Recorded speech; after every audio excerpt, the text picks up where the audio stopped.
그래서 오늘은 이제 두 번째 시간인데, 페이지 다운.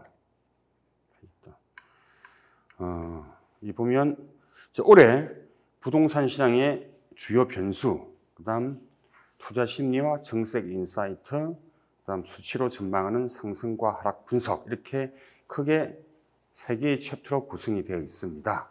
그래서 지난 1차, 지난 토요일 수업 때 제가 이미 말씀드린 부분도 또 있고, 또 새롭게 말씀드려야 될 부분도 있으니까요. 오늘이 4시까지인데, 지금 제가 시작하는 시간이 지금 정확하게 보면 1시 20분에 시작을 했고, 그때 20분을 그때 오버해서 그때 끝났죠. 그죠? 그때. 정말 제가 큰 결례를 저질렀어요. 원래 빨리 끝내야 되는데 20분씩이나 지나서 해서 오늘은 어쨌든 4시 이전에 한 10분, 20분 정도 일찍 끝내는 걸 목표로 하고 달려보도록 하겠습니다. 제가 하기 전에 한번 좀 여러분들한테는 좀 생소하고 재미있는 부분일 수도 있어가지고 제가 별도로 이거는 제가 그냥 출력을 해왔는데, 저번에도 한번 제가 언론 헤드라인에 나온 기사를 한번 제가 말씀을 드린 적도 있었는데, 제가 쭉 한번 자료를 정리한 걸 찾아보니까 제가 1990년대부터 타이틀을, 언론 헤드라인을 제가 출연했더라고요. 1990년도면, 꽤 오래됐죠. 1990년도면. 결국 보니까 이제 1990년도라 하면 그 당시 때는 노태우 정부였고, 그 뒤에는 김영삼 정부, 그 뒤에 김대중 정부, 그 다음 노무현 정부, 이명박 정부, 박근혜 정부, 문재인 정부, 지금의 이제 윤석열 정부까지 왔어요. 대통령이 1분, 2분, 3분, 4분, 5, 6, 7, 8분까지 왔죠. 1990년도부터니까. 딱 골자를 보니까 1990년대 노태우 정부 때는 규제 강화였었고, 한마디로 규제 강화였었고, 그 다음 90년대 중반 김영삼 정부 때는 규제 완화, 부동산 정책으로 본다면 규제 완화였고, 그 다음 김대중 정부 때도 역시 규제 완화였어요. 규제 완화였고, 그때는 당연히 규제 완화 할 수밖에 없었죠. 이게 이제 1990년대 말부터 2000년 초반까지 규제 완화였고, 그 다음 노무현 정부, 가장 이슈가 됐던 노무현 정부 2000년대 중반이었죠. 2003년부터 2007년까지인데, 이때는 대표적으로 규제 강화를 하셨죠. 뒤에 부분 나오지만 가장 시장의 논리하고 안 맞았던 영역이 이 노무현 정부와 이명박 정부였어요. 뭐냐면 금리와 시장의 가격 간의 상반관계가, 통상 금리가 오르면 가격이 떨어지는 게 정설입니다. 그럼 외국의 시장이 안정화된 외국에서는 그렇게 정설로 자리 잡고 있는데, 우리나라에서는 대표적으로 그 가설, 그 이론이 안 맞았던 시대가 노무현 정부였어요. 금리는 올라가면 가격이 떨어져야 되는데, 다른 경기 여건, 수급 상황, 어떤 그런 부분들이 맞물리면서 노무현 정부 때는 금리가 올라갔지만 가격도 같이 폭등을 했던 그 시기로 아마 여러분들도 기억을 하고 있어요. 근데 가격이 급등했던 건 여러분들이 알고 있는데, 금리의 추이는 그때 여러분들이 기억을 못 하실 거예요. 그때는 금리도 올라갔는데 3에서 5%, 6%, 막 7%까지 올라왔는데도 같이 부동산 가격이 올라갔던 첫 번째 우리나라의 어떤 금리와 부동산 시장, 부동산 가격 간의 역비례, 반비례가 적용되지 않았던, 그만큼 우리나라는 시장이 안정화된, 선진화된 시장이 아니다라고 우리가 판단을 할 수가 있어요. 그 다음 이제 등장하는 게 이명박 정부였는데, 이때는 이제 규제 완화라고 이야기했었고, 이때는 금리를 떨어뜨립니다. 5에서 3%까지 떨어뜨리는데, 이때도 그럼 금리가 떨어지면 부동산 가격이 올라가야 되는데, 이 이명박 정부도 전반적으로 경기 여건이라든지 수급 상황, 입주자는 등 다른 변수들이 이 시장이 작동을 하면서 부동산 가격이 전반적으로 하향 추세로, 하향 안정화되는 시기였어요. 금리가 떨어지면 부동산 가격이 올라야 되는데, 이 이명박 정부 때는 노무현 정부하고 반대 움직였어요. 금리를 내렸는데 부동산 가격이 떨어지는. 반비례 관계가 유일하게 작동하지 않았던 두 역대 정권이 노무현 정부와 그 다음 이명박 정부였어요. 그 뒤에 이제 등장하는 이제 박근혜 정부부터는 금리와 부동산 가격에 반비례 관계가 적용됩니다. 그 다음 문재인 정부는 대표적으로 더 적용하죠. 금리를 초저금리로 떨어뜨리면서 부동산 가격이 급등을 하죠. 그 다음 올 초 금리가 오르면서 금리가 떨어지면서 예를 들면 부동산 가격이 올랐지만은 하반기부터 미국의 연방 금리가 올라가면서 기준금리가 한 5.5%까지 올라갔죠. 작년 7월경이었죠. 7월경에 5.5% 기준금리가 미국 연방금리가 올라가면서 전 세계 우리나라도 같이 동조가 형성하면서 금리가 올라가면서 부동산 가격이 작년 한 8, 9월부터 이제 변곡점을 맞이하면서 떨어지기 시작합니다. 그래서 우리나라는 금리와 부동산 가격 간의 어떤 반비례 관계, 그 정설, 그 가설이 적용되는 시기가 어떻게 보면 박근혜 정부 때부터 적용이 된 거예요. 근데 또 하나, 정책이라는 것은 항상 후행적인 성격이 있습니다. 정책을 발표한다고 해가지고 바로 시장이 안정화되고 바로 시장이 활성화되고 가격이 오르고 그러진 않아요. 항상 시차가 존재합니다. 짧게는 1년, 길게는 2, 3년이 되기 때문에 항상 규제 완화의 정책이 효과를 발휘하는 것은 다음 정권이에요. 대부분. 다음 정권이에요. 문재인 정부 때 공급을 억제된 규제 강화 정책이 효과를 보는 것은 윤석열 정부 때 효과를 봐요. 오히려. 시차를 두고 한다는 거죠. 그래서 정책의 일관성은 저번에도 말씀드렸지만 굉장히 정권이 바뀌더라도 중요합니다. 정책 일관성은. 어떤 우리가 좌우 이념에 따라서 정책을 내놓는 게 중요한 게 아니고 정책의 일관성을 가져야만 국민들이 피해를 안 입기 때문에 그래서 정책의 일관성을 유지하는 것이 사실 우리가 주택 정책의 패러다임의 대변화라고 제가 지난 시간에 한번 말씀드렸어요. 패러다임의 변화가 대대적이 큰 것이 아니고 정책을 일관성 있게 유지하는 것이 정말 중요하다. 정권이 바뀌었다고 갑자기 막 호떡 뒤집듯이 펴르르 뒤집어가지고 어떤 정권의 색깔을 노골적으로 나타내는 것이 의미가 없더라는 거예요. 시장이 실패했을 경우만 정부가 최소한의 개입을 하고 정책을 해야 되고, 물론 정책이 필요한 것은 서민 주거 복지라든지 주거 안정 측면에서는 항상 정책이 필요합니다. 근데 그 외에 나머지 정책들은 시장이 실패했을 경우만 후행적으로 정부가 개입을 해야 되고, 시장이 실패할 것이라고 예측해서 정부가 정책을 개입하는 것은 그것도 잘못된 거예요. 그것도 잘못된 거예요. 그래서 가능한 시장에 맡겨놓는 것이 제일 필요하다. 그래서 제가 조금 더 말씀드리면 한번 볼까요? 제가 이게 1990년에 보니까 우리나라 주택 가격 지수가 무려 21%나 올랐어요. 21%나. 이때 연합뉴스에 나온 기사를 보니까 하나 대표적으로 다 읽어드리지는 못하고 임대료 부당 인상 강력한 세무 규제 이런 기사가 있었고, 그다음 불로 투기 소득 등 재산 관련 과세 강화 이제 이런 것들이 주로 나오는데 가격이 이제 급등하다 보니까 이제 이렇게 나왔겠죠. 그다음 91년도 보니까 91년도는 가격이 0.5% 정도 하락을 했네요. 데이터를 보니까 91년도는 보니까 주요 기사가 뭐냐면 이때 이제 신도시 발표를 해가지고 이제 막 하죠. 그러니까 기사를 보니까 신도시 일대 무허가 중개업소 난리.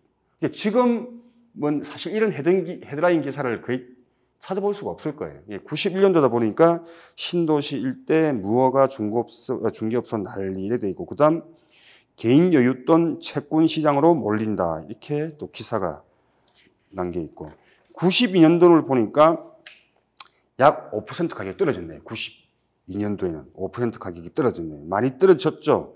그래서 보니까 지난해부터 이렇게 작년 91년도도 이제 하락을 했고 92년도 하락을 하다 보니까 여기 딱 나와 있는데, 지금의 상황하고 좀 비슷할 수도 있는데 앞으로 전개될 상황과 지난해 부동산 중개업소 5천여 개 문 닫아 이런 기사가 나와 있네요. 이런 기사. 그 다음 이런 기사도 있네요. 부동산 가격 향후 1, 2년간 20에서 30% 하락 가능성. 이런 기사가 또 있네요. 향후 1, 2년간. 그러면 이게 92년도 헤드라인인데 93년도를 한번 볼까요? 93년도를 보니까 약 3% 떨어졌습니다. 자, 이 보면 제가 이걸 말씀드릴게요. 1년간 이때 이제 1년간 향후 1, 2년간 30% 하락 가능성. 그래서 국토개발연구원의 자료를 인용했는데 이게 모든 것을 감안했을 때는 이 30%라는 그 어떤 수치가 안 나옵니다. 우리가 데이터를 돌릴 때, 계량 분석을 할 때. 근데 이제 다른 변수를 제거하고 딱 하나의 변수를 놓고 이 변수가 강력한 어떤 시장의 효과를 발휘할 거라고 딱 변수를 넣으면 이 하나의 변수만 작동할 때는 이렇게 30% 이렇게 떨어지는 수치가 나올 수는 있어요. 근데 대부분 우리 연구할 때는 이렇게 하지는 않습니다. 근데 그럼 왜 이렇게 뽑느냐? 보고서 보면 이런 케이스도 있고 저런 케이스도 있을 텐데 신문사에서는 뽑을 때는 뭐냐면 이렇게 뽑아야 독자들이 보거든. 제가 말씀드렸죠. 얌 헤드라인은 아주 거칠게, 섹시하게 뽑아야 일단 독자들이 봐요. 그래서 시나리오 A, 시나리오 B, 시나리오 C로 분명히 이렇게 보고서를 당겨놨는데 헤드라인은 그 중에서 가장 가능성이 낮은 C 시나리오를 갖고 와가지고 30% 떨어진다. 이렇게 나오는 거예요. 알고 보고서를 보면 그것은 전체 보고서 중에서 아주 그냥 일부분의 아주 다른 변수들이 이렇게 효과를 내지 못할 때 이러한 변수들이 강력하게 작동을 할 때. 그럼 예를 들면 올해 같은 경우에 금리가 지금 연방금리가 미국 연방금리가 지금 작년에 5.5%였고 우리 한국은행이 지난해 12월 27일 날 보고서 낸 거 보면 연방금리가 올 하반기에 한 4% 초반, 중반까지 떨어진다 발표를 했는데 마침 미국도 부인하지는 않고 있어요. 그래서 미국도 올해 한 중반기 정도에 미국 기준금리가 한 4.7% 정도까지 떨어질 거라고 지금 예상을 하고 있습니다. 미국에서도. 그러면 뭐냐면 보통 한 번 분기마다 할 때 보통 0.25% 정도 떨어뜨리면 3번 연속으로 좀 떨어뜨린다는 의미거든요. 올 상반기부터 계속해서. 그럼 그래 따지면 금리가 떨어지면 부동산 가격은 오르는 게 맞아요. 그렇겠죠? 보통 그게 정설이니까.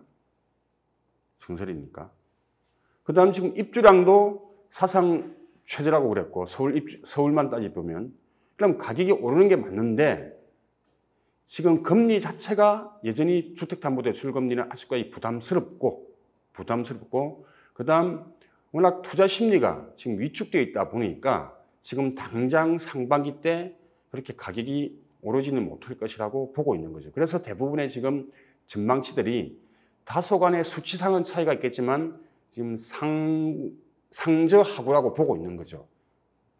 상반기에는 가격이 전반적으로 하락세를 보이다가 하반기경에 다시 이제 상승을 하지 않겠느냐.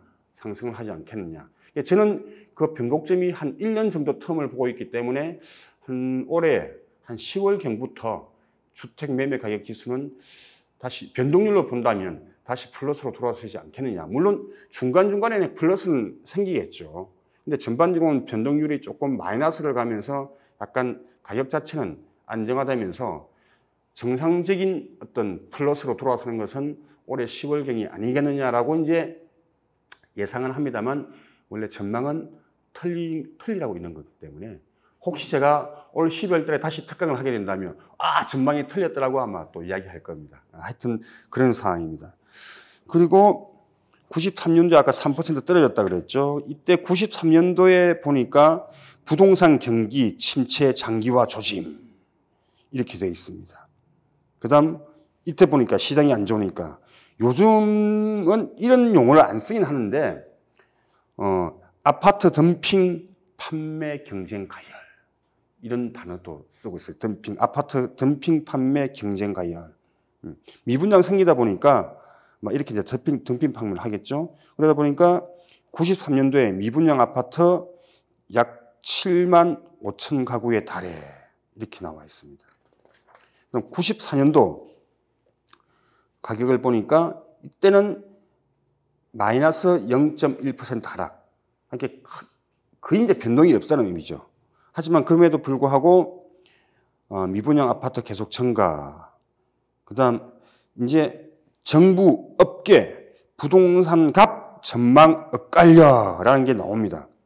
과연 이제 하락할 만큼 했으니까 과연 내년도에 뭐 상승할 것이라고 보는 전문기관도 있었을 것이고 아니다. 여전히 떨어질 거라고 전망하는 기관도 있었는데 엇갈린 대로 그럼 95년도를 한번 볼까요? 95년도에도 일단 지수상으로는 마이너스 0.2% 하락을 했습니다. 그래서 만약에 이때 93년도에 하락을 전망했다면 하락을 전망한 기관이 일단은 예측으로는 맞았겠죠. 그래서 95년도는 보니까 부동산 실명제 정시의 큰 호재. 이때 이제 부동산 실명제를 이제 실시한 것 같네요, 보니까. 하도 저도 오래돼가지고. 그다음 토지거래 규제 완화에도 부동산 투기 없을 것. 그다음 비자금 파동, 부동산 시장 강타. 아마 비자금 파문, 여파 미분양 아파트 최고 기록. 아마 이때 이제 부동산 그때 아까 94년도에 이제 상승을 한 전문기관도 있었다고 그랬죠. 그래서 보니까 96년도에 딱 보니까 1.5% 다시 가격이 올랐어요. 부동산 가격이 1.5% 올랐습니다. 96년도에. 그래서 부동산 업계, 외국 업체와 짝짓기 활발 이렇게 있네요. 또 그다음 건설업계 부도, 빠른 진정세. 이제 아무래도 좀 부동산 가격이 상승하면서 부도도 아무래도 조금 해소가 되는. 그래도 또 이때 또 나오네요, 지금. 그 다음에 아마 총선이 있는지 모르겠지만 총선 결과 놓고 부동산 업계 전망 엇갈려 이런 기사도 있고. 그래서 96년도에 1.5% 올랐는데 97년도는 보니까 약 2% 정도 또 가격 상승했네요. 97년도에. 이제 이때가 아마 리먼 사태 이제 오기 직전이겠죠. 97년도니까. 어쨌든 아시아 부동산 시장 심각한 침체 국면. 뭐 이렇게 하고 98년도는 예상한 대로 마이너스 12.4% 정도 가격이 떨어졌습니다. 엄청나게 떨어진 거죠, 이제. 마이너스 12%까지 떨어졌으니까. IMF 사태 후 국내 부동산에 외국인 관심 고조. 뭐 이렇게 돼 있네요. 그다음 주택시장의 이상기류. 그다음 99년도에 IMF 사태 이제 빨리 진정되면서 약 3.5% 정도 가격이 또 올랐고. 그래서 그러다 보니까 부동산 시장 활기 속 중개업 창업 증가 이렇게 돼 있네요. 그다음 2000년도를 한번 보면 2000년도에는 가격이 0.4% 정도 가격이 올랐습니다. 그다음 보니까 여기도 뭐 경매시장서 연립주택 인기 상한가 이런 기사가 나와 있네요.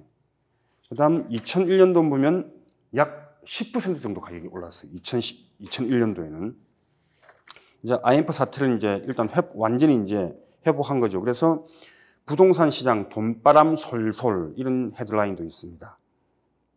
그다음 이때 한국은행 총재가 전세 매매가 급등 인플레 우려가 있을 수 있다. 뭐 이렇게 해가지고 있고. 그다음 매일경제 사설을 보니까 이때는 뭐 약 10% 올라다 보니까 집값 상승, 경제 복병될까 두렵다 이런 사설도 있네요.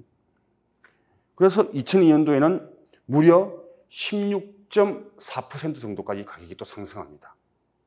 2002년도에. 그래서 이때 보니까 집값 상승 타고 전국 땅값이 들썩인다 이런 기사도 나옵니다.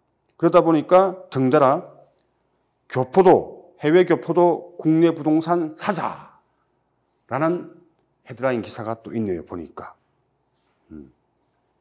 그렇습니다. 그 다음 2003년도로 딱 가면 역시 또 오릅니다. 5.7% 오르네. 이때는 보니까 이제 가격이 막 열심히 날아다니는 시기였네요, 보니까. 2003년도 5.7% 올랐고. 그래서 보니까 부동산 안정책, 이때 부동산 안정책이라는 것은 보나마나 이제 부동산 시장 과열을 막기 위한 규제책이라고 우리가 해석을 해야 되겠죠. 그래서 부동산 안정책 효과 없었다라고 문화일보에서 일단 기사를 내보냈고, 그다음 한국 경제를 보니까 부동산 투기 열풍 위험 수위다. 그 매일경제 보니까 한국 부동산 일본 법을 닮아가나. 근데 여러분들 반드시 아셔야 될 게 일본 법을하고 한국 법을하고는 달라요. 일본 법의 핵심은 도쿄를 중심으로 한 대도시에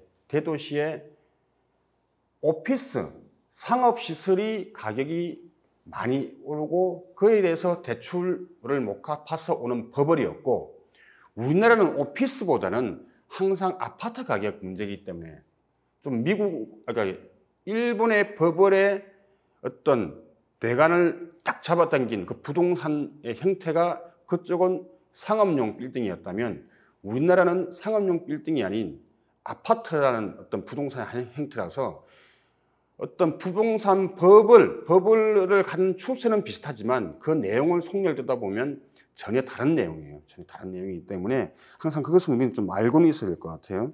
그래서 그렇고 이때 보면 이제 너무 가격이 오다 보니까 중개업소 600곳 세무조사 이런 또 기사도 있네요. 그 다음 2004년도 보니까 마이너스 2.1% 떨어졌습니다. 이제 비로소 이제 하락을 들어서 2004년도. 근데 2005년도에 다시 또 4% 또 올랐네요. 4% 또 올랐습니다. 그러다 보니까 약효 떨어지는 정부 부동산 정책. 왜냐하면 2004년도에 마이너스 2.1% 떨어졌다면 2.1% 하락했다면 분명히 이제 부동산 대책이 나와서 떨어졌을 텐데 다시 이제 4% 2005년도에 오르니까 약효가 떨어지는 부동산 정책이라는 또 국민일보의 사설이 나왔습니다. 그 다음 2006년도에는 이때도 많이 올랐네요. 2006년도에 11.6% 상승. 2006년도에. 맞습니다. 그래서 당연히 6억 초과 아파트 담보대출 요건 강화 이런 것도 나왔습니다. 그 다음 2007년도 3.1% 상승.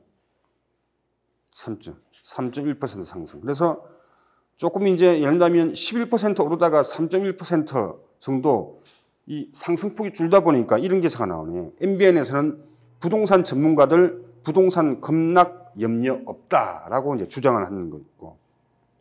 그 다음 여기 보면 사설로 이제 부동산 시장 양극화 처방이 필요하다. 이렇게 있네요. 그 다음 2008년도 3.14% 정도 상승을 했습니다. 2008년도. 그리고 2009년도 1.46% 정도 상승을 했고 2009년도 2010년도 1.89% 1.9% 정도 상승을 했네요. 그 다음 2011년도 6.86% 상승을 했고 근데 이제 이거는 전국의 주택 가격 매매 지수이기 때문에 지방과 서울의 수도권과 지방 간의 체감의 어떤 가격 지수는 아주 차이가 많이 날 겁니다. 전국의 어떤 지수이기 때문에 아마 이래 따지면 서울은 더 많이 올랐을 거예요. 서울은 더 많이 올랐을 겁니다. 이때 이제 2011년도 보니까 버블 세븐의 부활이라는 또 이 기사 제목이 나오고 있습니다. 약 7% 올랐다 그랬죠. 그 다음 2012년도 이제 마이너스 0.02 정도 하락을 했는데 거의 가격의 큰 전국적인 가격 지수로 본다면 큰 변화가 없다고 이제 보여집니다. 마이너스 0.02는.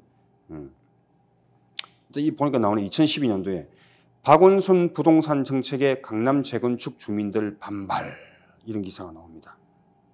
그다음 아시아 경제를 보니까 부동산 정책 근본을 바꿔야 할 때. 그다음 한국경제TV 보니까 제18대 대통령 박근혜 당선 주거 안정 속 시장 정상화라는 기사도 눈에 띄고 2013년도에 0.31% 상승 그 다음 2014년도에 1.7% 상승 2015년도에 3.51% 상승 2015년도에 그 다음 2016년도에 보니까 0.7% 상승 그 다음 2017년도 이제 오래되진 않았죠. 2017년도면 그러니까 약 1.5% 정도 상승을 했네요. 1.5% 상승. 그렇고 2018년도 역시 1.1% 정도 상승을 했습니다. 그래서 뭐 국민일보 기사를 보니까 팔자로 돌아섰다. 거래절벽에 얼어붙는 부동산 시장이라는 기사도 있습니다. 그다음 이때는 이제 문재인 정부이기 때문에 예전에 이제 참여정부에서 관계를 했던 이제 김수현 그때 이제 청와대 이제 수석으로 있었죠. 부동산 책임론에 국민 염려 잘 알고 있다. 이때 이제 문재인 정부에서 다시 이제 참여를 하니까 뭐 하여튼 김수현 교수는 여러 가지로 일단 여러 가지 책임론에서 자유스러울 수는 없겠죠. 2019년도에 0.36% 정도 하락을 했네요. 2019년도에. 그 다음 이제 2020년도에 바꿔요. 2020년도에 전국적인 주택가격 지수는 5.36% 정도 상승을 했습니다. 그래서 보니까 정부가 밀어준 전세대출, 집값 올린 주범됐다 이렇게 나오고 그 다음 머니투데이 기사 보니까 문 대통령 부동산 감독기구 설치 검토, 주택시장 적극 개입할 것 뭐 이렇게 나와 있네요. 이때 이제 부동산 감독기구 설치 검토할 때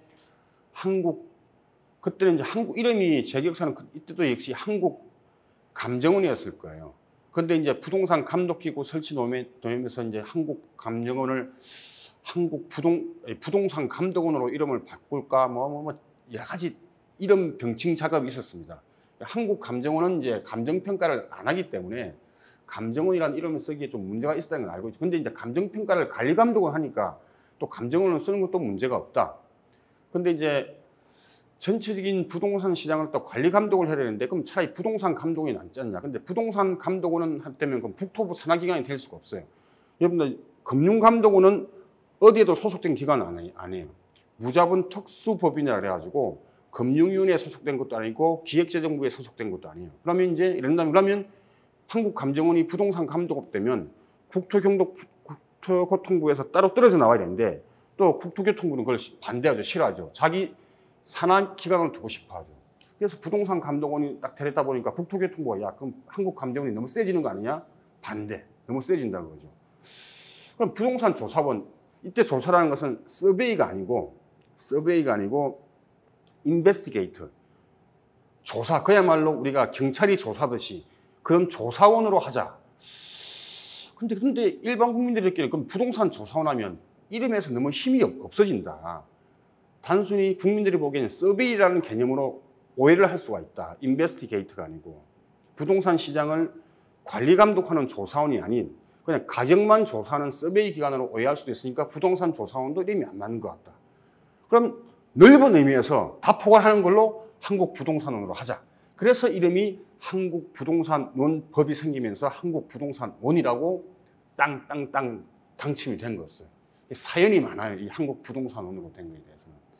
그래서 이때 이제 감독기구 설치 검토하면서 이제 한국부동산원이라고 된 거고 2021년도에 보면 이제 이때는 이제 폭등을 하던 또 시기였죠. 10% 정도 상승을 했습니다. 2021년도. 이제 이때는 당연히 문재인 정부겠죠. 말미.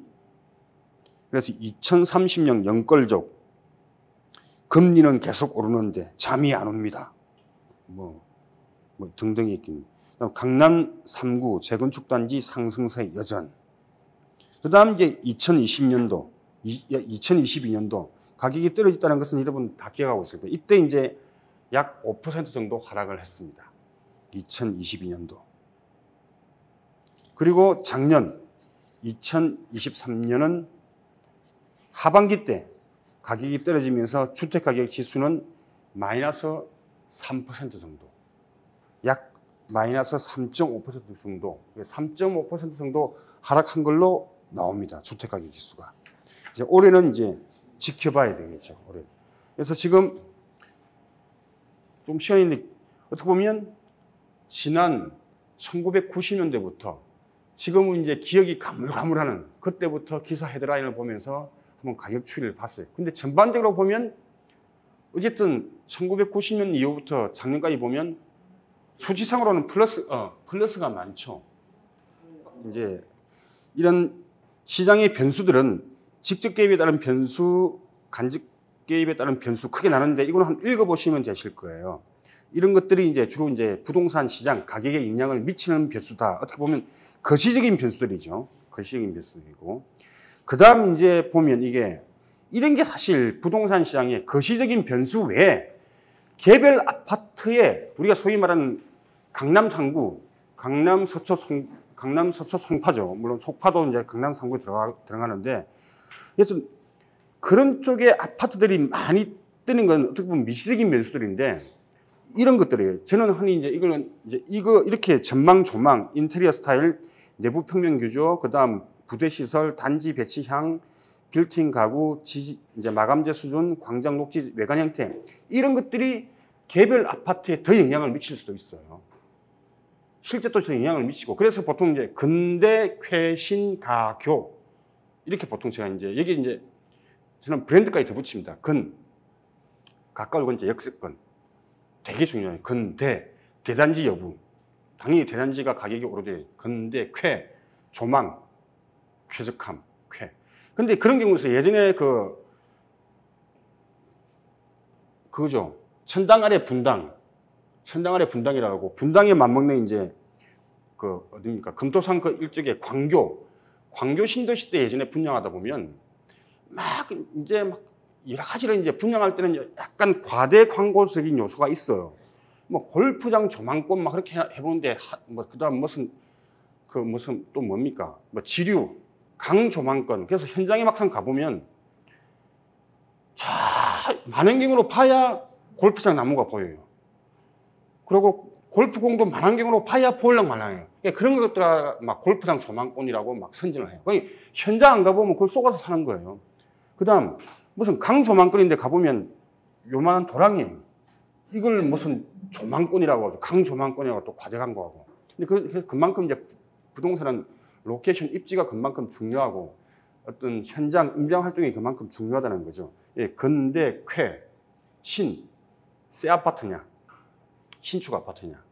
물론 재건축은 구축이지만 재건축은 재건축 때문에 이제 가격이 오른 거고, 이제 신축 아파트가 아무래도 가격이 오르겠죠. 근대, 쾌, 가. 분양가가 주변 가격에 비해서 저렴하냐, 아니냐. 교. 우리한테 굉장히 중요하죠. 교육적인 여건을 갖춘. 8학군 여부, 그 다음 주변에 학원이 많냐 여부. 근대, 쾌, 교. 브랜드 중요하죠. 그 다음 또 하나 더 붙는 게 또 있습니다. 뭘까요? 이거 대단지하고 맞먹는, 서로 연관된 부분이고 브랜드하고도 맞먹는 부분인데, 보통 우리 이걸 어메니티라고 합니다. 어메니티.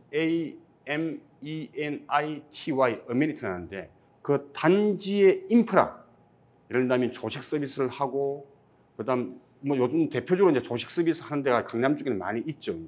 그 다음 예를 들면 헬스클럽을 갖춰져 있냐, 제대로 된 관리를 잘하는, 그 다음 수영장이 있느냐, 등등. 이렇게 우리가 살고 있는 어떤 주 부분 말고 그걸 뒷받침할 수 있는 각종 생활 편의시설, 어메니티를 잘 갖춘 아파트가 아무래도 또 그 개별 단지로 본다면 가격 상승이 높습니다. 그래서 근대, 쾌신, 가교, 브랜드, 어메니티, 이렇게 보통 우리가 아파트 가격을 결정짓는 미시 변수로 우리가 보통 많이 언급을 하고 있습니다. 이것들이 다 방금 말씀드린 것들이 사실 여기에 표현만 다를 뿐이지 대부분 비슷해요.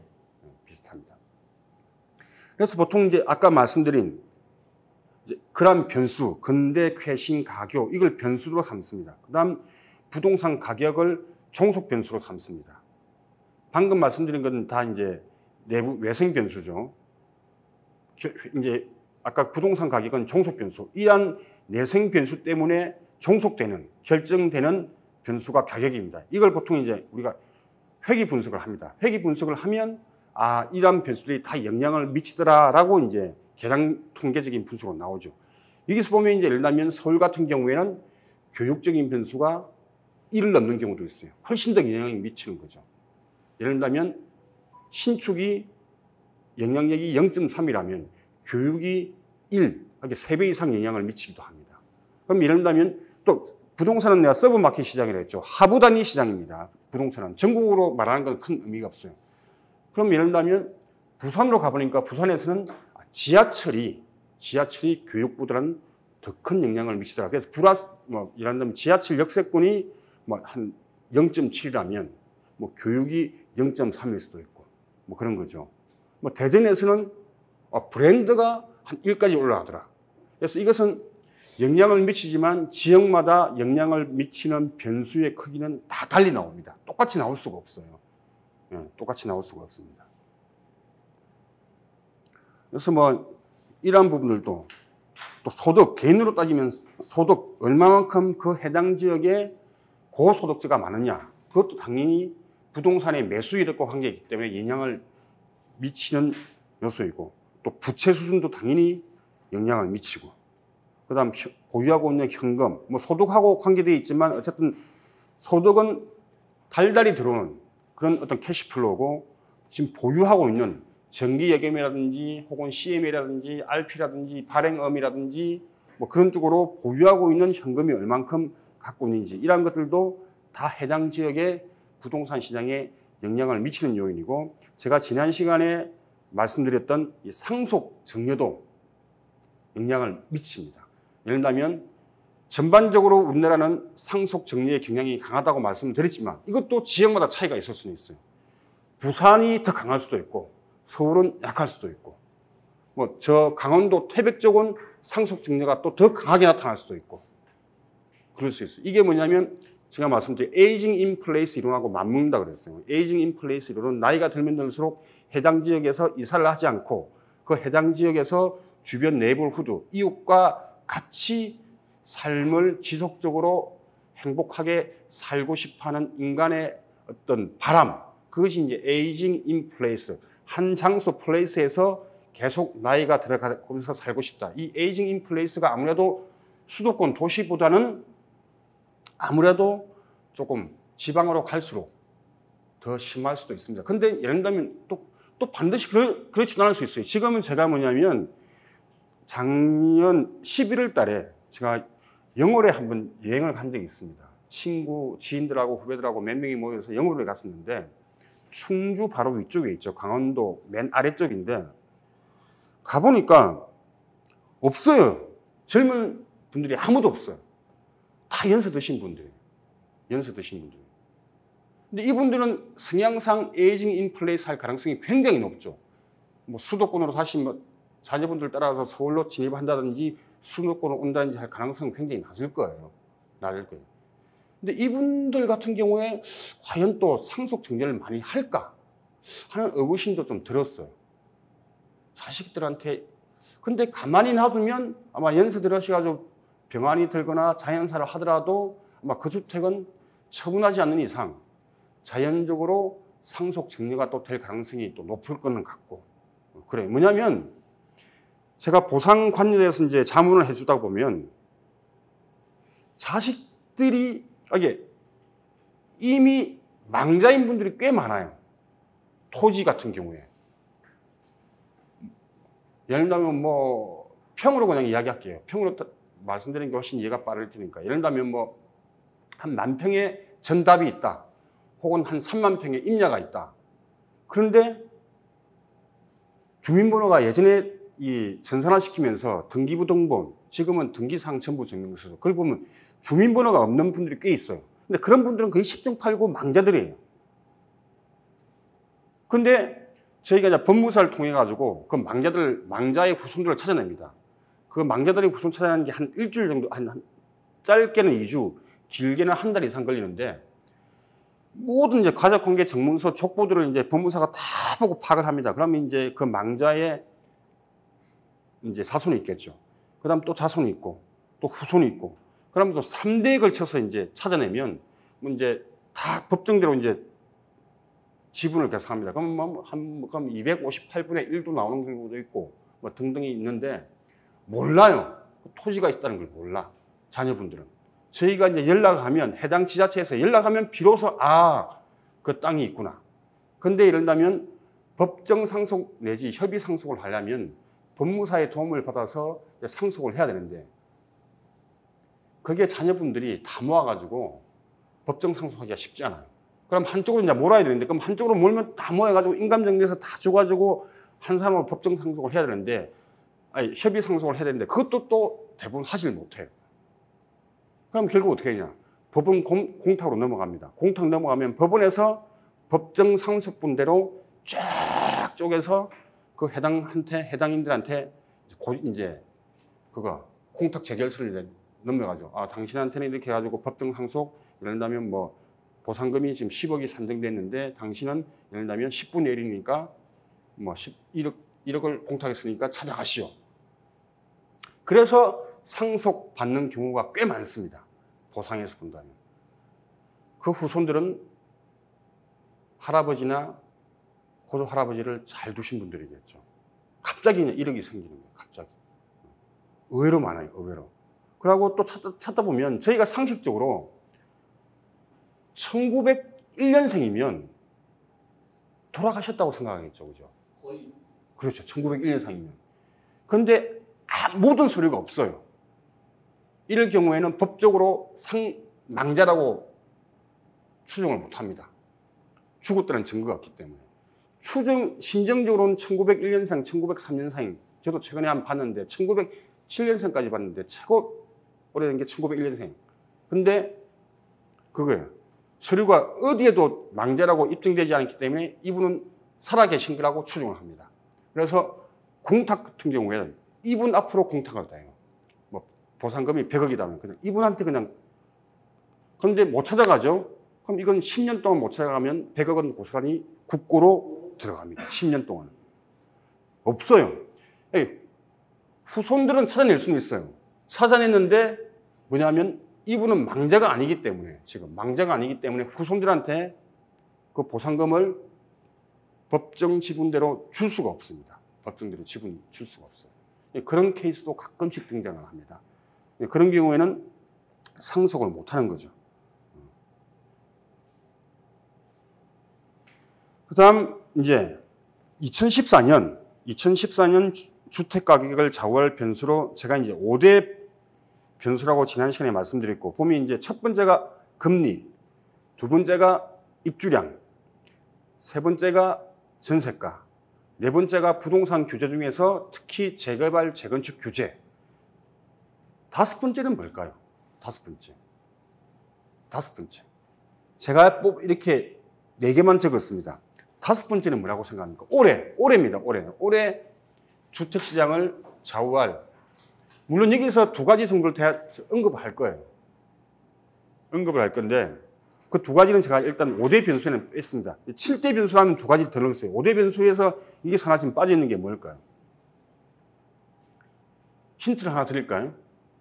우리 대표님은 아실 것 같아요. 뭐냐면 그때 나가면서 저한테 그걸 물어봤으니까. 수요요. 그래서 수요죠. 수요인데 매수이력이에요. 이 매수이력이 대표적으로 지금 올해 이게 신생아 특례, 이게 과연 얼마만큼 효력을 발휘할까? 뭐냐면 작년 초에 보금자리 대출이 효력을 발휘했단 말이죠. 그 보금자리 대출 때문에 매수이력이 생겼어요. 올해는 지금 신생아 특례 대출인데 5까지 1.6%죠. 근데 과연 근데 문제는 이게 2년 동안에 출생한, 그리고 2003년 1월 이후 출생은 그냥 인정. 그리고 5 가지고 1.6% 초저금리죠. 근데 사실 이게 모든 주택에 해당되는 건 아니에요, 이게. 6억 이내 주택이기 때문에. 근데 가능성이 있어요. 뭐냐면, 우리가 외국에서는 이것도 이제 가설인데 거의 정설로 적용됩니다. 매매가 대비 전세가율 비율이 60%를 넘었으면 보통 전세가격이 오르면 매매가가 후행적으로 올라간다고 보고 있어요. 이게 항상 매매가가 선행이냐, 전세가가 선행이냐, 이건 데이터에 따라서, 어떤 데이터를 쓰느냐에 따라서 매매가가 전세가에 영향을 미치기도 하고 전세가가 매매가에 영향을 미치기도 하는데, 보통의 정설은 전세가가 오르면 매매가가 후행적으로 올라간다고 보고 있어요. 보고 있는데, 그러면 전세가 비율이, 예를 들면 매매가 대비 전세가 비율이 30%인데도 그럼 전세가가 오르면 매매가가 올라갈 것이냐? 그건 아니라는 거예요. 한번 여러분들이 논문을 적을 때도 한번 주제를 생각하는데, 이것도 재밌는 주제예요. 그러면 과연 매매가가 후행적으로 오를 때 매매가 대비 전세가율이 몇 %일 때 과연 올라갈 것이냐? 자, 집값은 10억인데 전세가가 한 4억이다. 그러면 6억 차이가 있어요.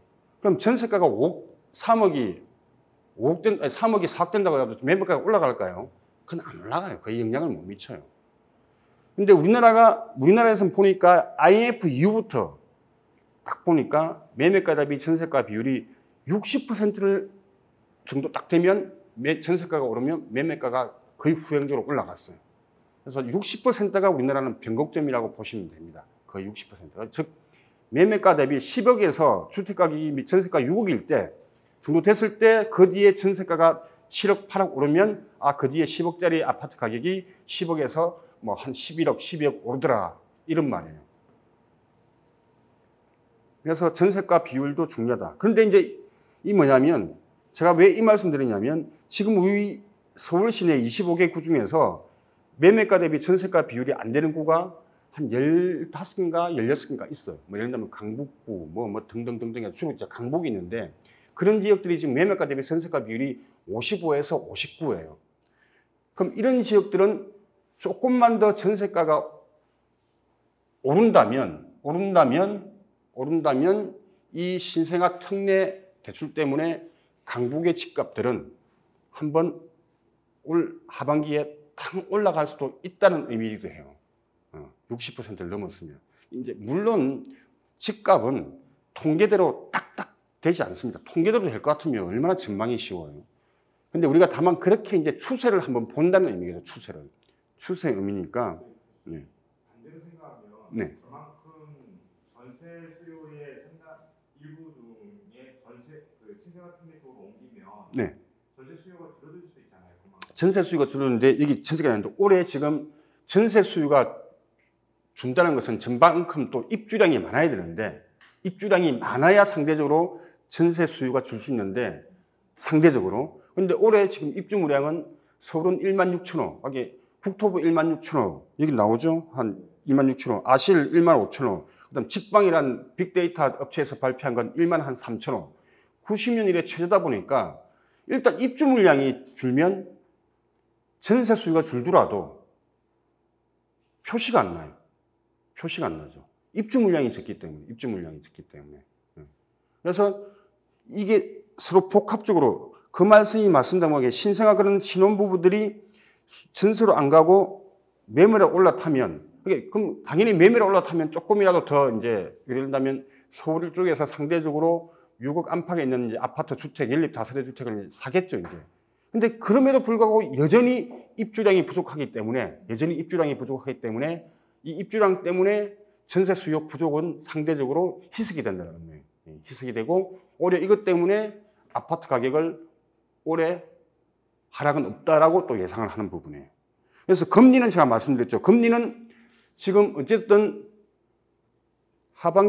지난해 하반기 때 어쨌든 올랐다가 지금은 올해 중반기 하반기까지는 떨어진다고 대부분 보고 있습니다. 일단 미국에서 떨어뜨릴 예정이기 때문에 그럼 우리나라도 같이 동조화 현상 때문에 떨어집니다. 그렇게 되면 가격이 올라가는 건 맞죠. 이때는 뭐냐면 입주량, 전세가, 규제 완화, 매수력 이런 변수들이 없을 때는 가격이 올라가는 게 정상인데 가격은 한 가지 원인만으로 움직이지 않습니다. 이런 거시적인 변수 외에 아까 말한 건대 캐싱 가격, 브랜드 어메니티가 다 작동하기 때문에 올 상반기부터 또 가격이 올라가는 아파트도 생길 수도 있습니다. 전반적으로 가격이 예를 들면 자 1월 달에 지금 1월 중순경에 발표할 예정인데 재건축 규제 완화 발표를 해버리면 보나마나 강남 상구 또 들썩들썩 거리겠죠. 또 구축 아파트들은 또 들썩들썩 거릴 겁니다. 또 이럴 경우는 지역적으로 움직일 수밖에 없다는 것이겠죠. 전반적으로는 하향 안정세가 올 상반기 때는 예상되지만 자 1월 달에 핵폭탄에 버금가는 그런 재건축 규제 완화 정책이 나온다면 상반기 때부터 집값은 또 재건축은 분명히 오를 가능성이 높습니다. 이제 규제 완화에 예견되는 주요 내용이 어떤 내용? 그건 지금 말씀드리면 안 되죠. 그걸 말씀드리면 안 되죠. 지금 예를 들면 일단 힌트를 줬지 않습니까? 지금은 안전진단으로 막 묶어놨잖아요. 안전진단을 받느냐 못 받느냐에 따라서 지금은 뭐 재건축을 가느냐 막 가느냐인데 그럼 안전진단의 비중이 엄청나게 낮아지겠죠. 이제 노후도 가지고 판단하겠죠. 노후도. 정말. 노후도 가지고 판단해버리면 아무래도 이제 재건축하기는 쉬운 거죠. 노후도. 지금은 노후도보다는 안전도예요. 큰 축은 안전도가 아닌 이제 노후도로 가버리면 뭐 예를 들면 지금 음마 아파트는 진행되고 있지만 이제 오래된 아파트들은 아무래도 재건축하기가 쉽겠죠. 예. 재건축하기가 쉽겠죠. 그다음 이제 지금 또 자체적으로 재건축을 하기에는 쉽지는 않을 거예요. 이제 조합들이 어떤 민간들이 이제 부족하다 보면 그래 되면 이제 예를 들면 이제 신탁사들의 참여를 더 활성화시키는 신탁사들이 이 재건축을 지원하는 쪽으로 도움을 주는 그런 어떤 역할을 강화하는 그래서 신탁사들의 재건축 시장 참여를 독려하는 규제 완화가 또 나올 것이고 또 하나는 이런 민간의 영역들에 관련해 가지고 공공에서 좀 제대로 또 챙겨줘야 되고 또 해줘야 된다 해가지고 이쯤 되면 또 등장하는 게 한국부동산원의 또 참여가 또 역할이 또 더 강화되겠죠. 지금 한국부동산원이 관리처분 타당성 인가 사업비 검증 재건축 다 하고 있습니다. 그 다음 공사비 검증까지 한국부동산원에서 다 하고 있고 이런 역할 외에 어떤 공공정비 사업자로서 사업을 신속하게 진행되는 어떤 패스트 트랙으로서의 어떤 한국부동산원의 역할 강화 그런 것들도 이번 대책에 당기려면 당겨줄 수 있겠죠. 등등 뭐 그런 게 있을 겁니다. 크게 본다면 노후도, 그다음 뭐 신탁사들의 어떤 참여, 어떤 민간 참여 강화, 그다음 한국부동산원의 어떤 공공 어떤 정비 사업 관리자로서의 역할 강화 등등이 뭐 이제 어떤 규제 완화 측면에서 등장을 할 겁니다. 그래서 전세 수요는 절대적으로 우리나라는 어떤 주택 수가 부족하기 때문에 어쨌든 뭐 전세 수요 증가세로 대부분 전세가율은 올해도 여전히 오를 것이다. 그다음 주택 어떤 재개발 절차 합리화 등이 예상되고 아까 말씀드린 대로 그다음 매수유력은 신혼부부층을 중심으로 해서는 매수유력이 어쨌든 올해 좀 받쳐줄 거지만 하지만 고소득 고액자산가 한의층들은 아직까지는 지금 부동산 시장에 참여할 신호가 없다. 아직까지는 뭐냐면 이분들은 딱 바닥을 찍었다고 확신해야 시장에 참여를 합니다. 그런데 아직까지 바닥이 아니라고 이분들은 보고 있는 거죠. 바닥이 아니라고 보고 있는 거죠.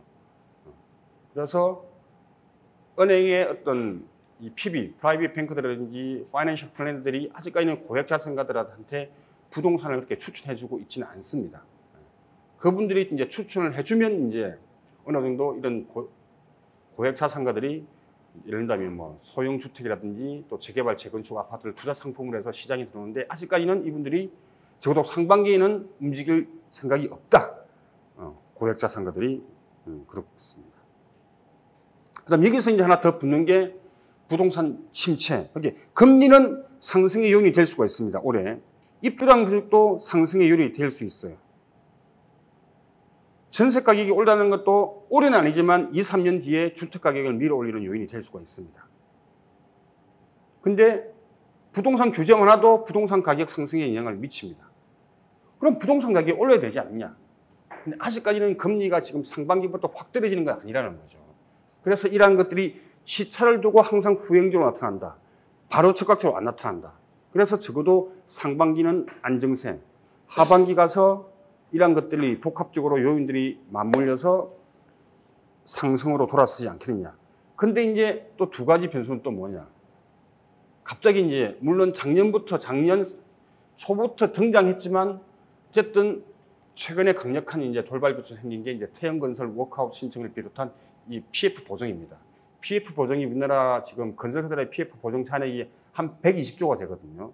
이게 태형이 예를 들면 지금 계속 뉴스에 나오고 있지만 지금 사제 출연 의사도 없고 지주사 매각도 뭐 지금 이상하게 지금 채권단하고 지금 금융감독원 금융위에서 지금 전방위적으로 지금 태형건설을 압박을 하고 있어요. 근데 만약에 워크아웃으로 못 가고 태형이 자구책을 아주 변변찮게 내놓는다면 워크아웃이 아니고 법정 관리로 들어갈 겁니다. 그럼 법정 관리로 들어가면 이제 직원들 잘리고 하청업체 부도나고 이제 다나면 이제 이게 이제 확 퍼질 거예요. 이제 워크아웃으로 갈 것이냐, 법정 관리로 갈 것이냐의 변수인데 지금은 금융감독원, 금융기관의 산업은행 주채권 금융기관이 지금 좀 세게 나오고 있기 때문에 태형에서 윤세영 일가가 회장부터 해가지고 제대로 자구책을 안 나오면 법정 관리로 갈 가능성도 높습니다. 그러면 PF 부도는 올해 시장에 대단히 악재겠죠. 악재입니다. 또 하나 이제 올해만에 이제 주기적으로 돌아오는 변수, 총선 변수. 근데 항상 대선과 총선은 우리가 앞서서 막 변수라고 이야기하지만 결과적으로 아무 영향이 없습니다. 총선 대선 변수는 그 앞에 막 이제 예를 들면 규제 완화를 여당이 지금 외치고 야당 민주당 쪽에서는 규제 완화를 안 외치고 있지만 총선을 앞두고 이제 후보들은 또 규제 완화를 막 이야기를 해요. 자기 표를 얻기 위해서. 근데 실현되는 게 거의 없어요. 국회의원들이 막 국회의원 되기 위해서 당선되기 위해서 막 이야기하는 게 큰 의미가 없습니다. 그리고 시장에 별 영향도 안 미쳐요. 총선하고 대선은. 대선에 영향을 미치는 것은 됐을 때 국정과제로 채택이 되고 거기에 개별 국토부의 정책으로 제대로 반영이 됐을 때 후행적으로 1년 뒤에 영향을 미치는 거지 심리적으로 영향을 미치겠죠. 그런데 그런 별로 영향을 안 미쳐요. 지금 영향을 미칠 수 있는 건 지금 올해 국토부 예산이 60.9조입니다. 사상 최대인데 60.9조. 국회 예산에서 예산 심사에서 0.6억이 올라가고 0.3억이 깎여가지고 0.3조 깎여가지고 총은 60.9조예요. 사상 최고로 지금 예산이 편성되는데 이 60.9조에서 우리가 관여되는 여러 가지 개발 사업 쪽에 보면 이제 이 가덕도라든지 그런 쪽으로 예산 편성이 많이 정해져 있어요. 그런 것들은 이미 확정된 사업이기 때문에 국회의원 당선되기 위해서 그런 가덕도 개발 사업을 내가 하겠습니다 하는 그런 건 별로 의미가 없어요. 이미 예산이 반영돼서 진행되고 있는 거니까. 이미 보도자료도 발표됐고, 물론 이제 보통의 국민들은 국토부에서 보도자료 발표하더라도 별로 관심이 없죠. 근데 여러분들은 사실 이틀에 한 번, 설에 한 번이라도 국토부에 들어가서 보도자료 혹은 참고자료, 해명자료 그런 게 사이트, 메뉴가 있어요. 그런 걸 한 번쯤은 일주일에 한두 번 들어가서 보세요. 그래야 빨리 국가 정책이 체감적으로 다가와요. 그렇게 보시는 게 오히려 또 신문 보시는 것보다 훨씬 낫고, 이게 총선의 변수가 있긴 한데, 심리적으로 이렇게 할 수는 있지만, 역대 총선 이 부동산 가격에 미친 영향은 거의 없었다. 총선 공약으로, 지역 공약으로 내놓는 것은 국가 정책으로 반영되기에는 너무나 먼 이야기다. 그렇습니다. 시립주 의무 그걸 어떻게 그냥 위험에 이렇게 그러니까 지금 이건 총선이 좀 끝나야 될 것 같아요. 예, 실거주 의무 지금 제약상인데 지금 그것만 지금 현재 아직까지 지금 여전히 지금 21개월째 지금 국회를 지금 교류하고 있는데 지금 여당도 별로 지금 관심 없고 지금 말은 해놨지만 근데 제가 볼 땐 될 가능성이 높아요. 올해 안에는 될 거예요. 올해 안에는 될 건데 좀 새로운 이제 국회가 구성돼 가지고 그 국회에서 이제 새로운 좀 일을 하는 것처럼 이제 하면서 약간 선물로 지금 남겨두고 있는 게 아닌가 그런 생각을 하고 있어요. 왜냐면 새로운 국회의원들도 선물을 받아가야 되니까 우리가 이렇게 했다 이제. 그래서 지금 별로 관심이 없어요. 근데 그쪽에. 이렇게 하겠다라고 이야기하지만 그건 공약이겠죠. 이제 총선 전에 내가 이렇게 해가지고 이걸 하겠다 하면 자기가 국회의원 되고 하겠다는 의미겠죠. 지금 정기국회 제대로 열리겠습니까, 지금? 이 판이 정기국회, 지금 이쪽은 비대위원 생기고 이쪽은 지금 대표가 지금 병원에 입원해 있는데 국회의원들이 국회 잘못해가지고 우리나라 국회의원들이 이렇게 열심히 일 잘 안 합니다. 공천 받기 전에는 일 안 할 테니까. 그렇죠. 공천 보고 일을 하겠죠. 이런 다음에 현역 국회의원이 공천 받았으면 받은 대로 또 한번 해보겠다 하지만 만약에 지금 어차피 대거 지금 물갈이 될 거라고 예상하고 있는데 초선 의원들도 지금 물갈이 될 거라고 예상하고 있는데 지금 그렇게 열심히 하겠습니까? 자기가 연다면 하려면 진작 했어야죠. 그래서 우리가 이렇게 해가지고 열심히 내가지고 이렇게 했으니까 이걸로 해가지고 우리가 좀 표를 좀 몰아주십시오 할 수 있는데 제가 볼 땐 그것도 아닌 것 같아요. 지금 일단 공천 못 받을 확률이 높은데 그걸 자기가 시즌카드로 쓸 수가 없을 것 같고. 저 개인적으로는 약간 되긴 될 거예요. 되긴 되는데 조금은 시간이 총선 이후로 되지 않겠느냐 그런 생각이 듭니다. 그다음 우리가 흔히 말하는 또 거시 변수로 아까 이제 이런 입주나 이런 것들은 부동산 시장을 내본다면 약간 미시 변수고 이제 거시 변수로 본다면 우리가 GDP라든지 민간 소비라든지 설비 투자, 뭐 건설 투자, 뭐 취업사 수 증감, 소비자 물가 지수 이런 것들을 우리가 보통 거시 변수라고 봅니다. 부동산 시장을 또 영향을 미치는. 그래서 이런 거시 변수가 굉장히 영향을 어떻게든 많이 미치고 이게 소비 심리하고 맞물려 있거든요. 이게 다른 입주량이 감소하고 막 그렇게 하더라도 노무현 정부 때 보면 가격이 막 올라가고 이명박 정부 때 가격이 떨어지는 건 전반적으로 경기 침체였거든요. 근데 지금은 우리가 경기 침체라고 다 지금 체감하고 있잖아요. 물가도 오르고. 그러다 보니까 섣불리 부동산 시장에 참여를 못하고 있는 거예요. 전반적으로 본다면 뭐 2004년도 한국은행에서 발표한 자료 본다면 이제 GDP는 설까지지만 설비 투자도 줄 것이고 뭐 건설 투자도 줄 것이고 그러니까 상대적으로 2003년보다도 그렇게 싹 나아 보이진 않아요. 이게 보면 취업자 수도 이렇고 증감 수도 뭐 이런 상황이기 때문에 하반기 때는 또 이제 약간 더 좋아지겠죠. 이제 이래 되면 이제 하반기 때는 전반적으로 또 상승세로 턴할 수 있는 여건은 또 거시 경제적으로는 형성이 될 수 있다 이런 겁니다. 그래서 참 부동산 시장은 참 복잡합니다. 어떤 경우에는 미시 변수가 더 작동을 하고 어떤 경우는 거시 변수가 더 작동을 하고 더 또 쪽에 들어가면 아까 말씀드린 대로 근대 캐신 가격 브랜드 어메니티들이 개별 아파트에 더 작동을 합니다. 근데 이런 근대 캐신 가격 이런 브랜드들은 뭐냐면 상승기 때 더 효력을 발휘를 해요. 하락기 때는 하방 압력을 낮추는 효과를 발휘하죠. 그래서 이제 대장주 아파트가 있는 것이고 그래서 선도 아파트는 제가 어찌됐든 우리가 김동환 교수님께 드릴 테니까 나중에 조용히 갖고 계시고 그런 선도 아파트들은 그다음 레고 사태 이후에 시장 금리는 진정 후 이제 하락 전반적으로 막 했다가 지금은 조금 안정화되는 거다. 주담대 금리는 지난해 본다면 이제 소폭 상승. 그래서 전반적으로 이제 금리는 이렇다. 주요 변수. 금리 이제 말씀드렸고. 그래서 올해 이제 주택시장 본다면 전반적으로 시장 차별화는 심화될 것이다. 만약에 상승을 한다면 서울에 이제 어떻게 보면 이 강남을 필두로해서 오를 것이고 또 한편으로는 이 노후 계획 정비가 올해 예산이 편성이 되었어요. 지난해 이제 노후 계획 도시 정비 및 지원에 관한 특례법이 국회를 통과했지 않습니까? 그다음 재건축 부담금 8천만 원 상향선 노출은 것도 통과됐고 그럼 올해부터는 이제 각 지자체가 조만간에 이제 국토부가 지침을 마련할 거예요. 법이 통과된다고 하는 게 아니고 뭐냐면 법이 만들어지고 시행령이 만들어지고 시행규칙이 만들어지면 예를 들면 예규가 만들어지고 예규 그다음 방침, 지침, 방침 이런 것들이 다 만들어져야 돼요. 우리가 법규라 하면 법, 시행령 두 가지를 따지고 그다음 시행규칙도 이제 또 넣죠. 그다음 이거 말고 세부적으로 담는 것은 이제 예규, 지침, 그다음 이 장관의 어떤 큰 말 한마디, 이 방침, 문서가 되는 거죠. 방침 이렇게 내려옵니다. 이런 것들이 이런 그럼 지침이 이제 올해 아마 올 상반기에 빠르면 1월 중, 늦어도 2월 중에 이제 노후 계획 도시 정비법의 지침이 만들어질 때, 그럼 이 지침이 만들어지면 각 지자체들은 주로 이제 이 수도권 쪽이겠죠. 노후 계획 도시가 주로 수도권이고 뭐 도봉구, 창동하고 몇몇 지역이 있죠. 이제 일기 신도시 외에. 그럼 이런 지역들의 지자체들은 노후 계획 도시 정비안을 만들어야 돼요. 정비안을. 이건 의무사항입니다.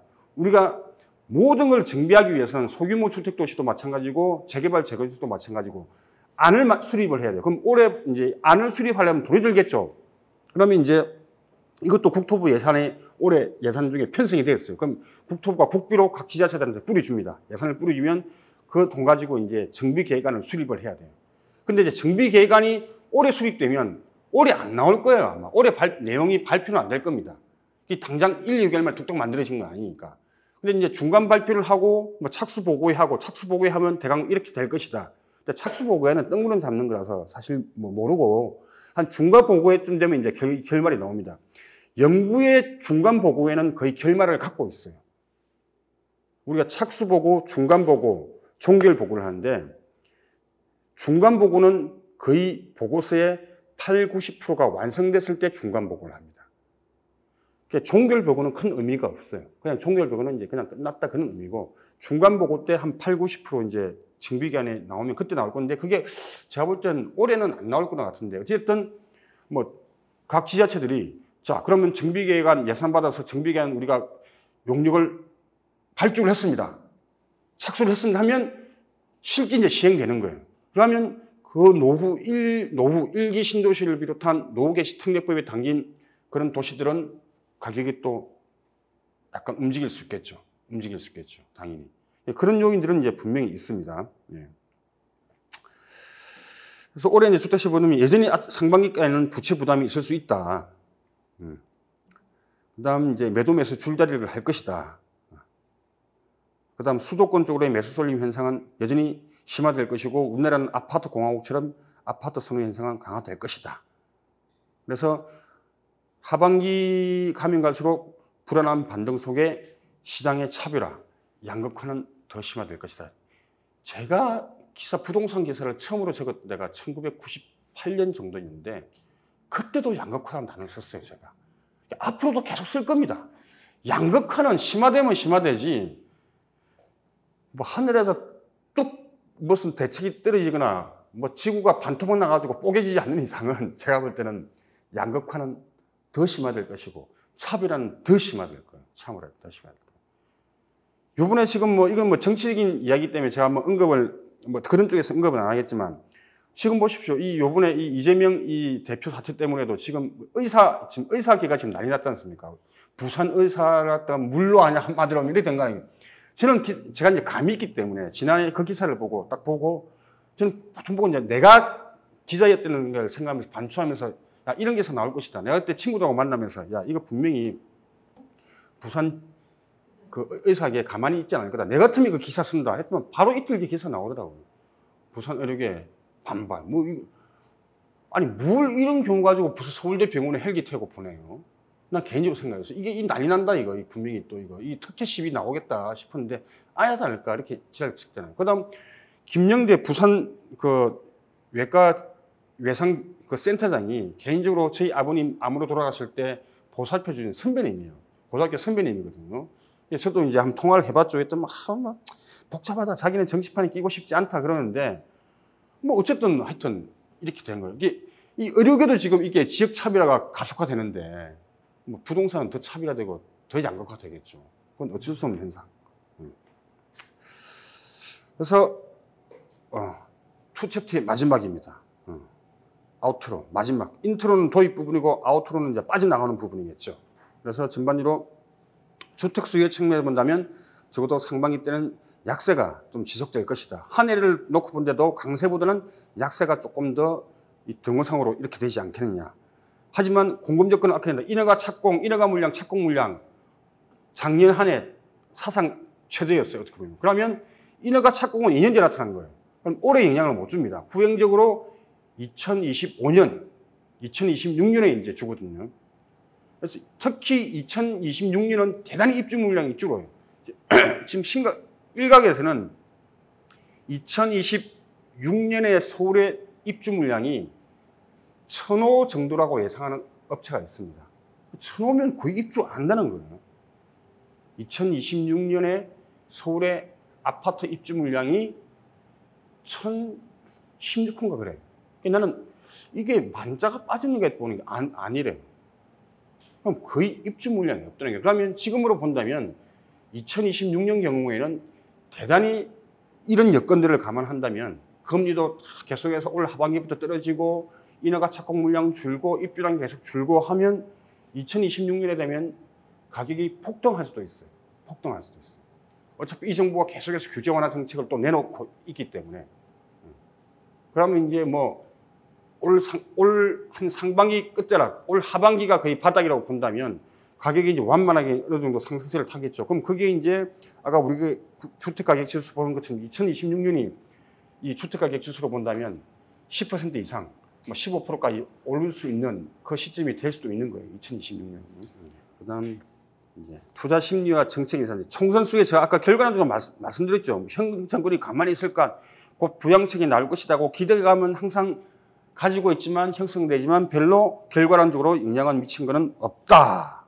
없다.